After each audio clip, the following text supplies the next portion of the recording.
আজকে দারুণ একটা রেসিপি নিয়ে চলে এলাম। রেসিপিটি হলো ডাব চিংড়ি। ডাব চিংড়ি হলো একটি দারুণ সুস্বাদু বাঙালি পদ।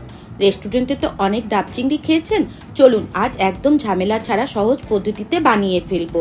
চলুন তাহলে শুরু করা যাক।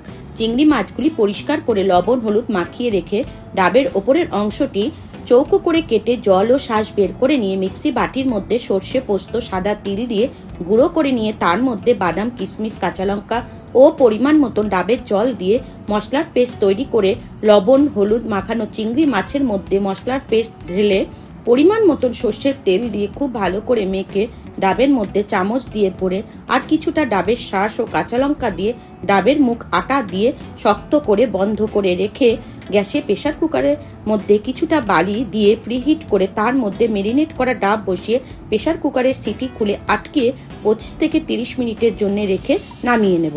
দেখলেন তো কত সহজে বানানো হয়ে গেল ডাব চিংড়ি। আপনারাও বাড়িতে দেরি না করে বানিয়ে ফেলুন। ভিডিওটি ভালো লাগলে লাইক কমেন্ট শেয়ার করে নিন।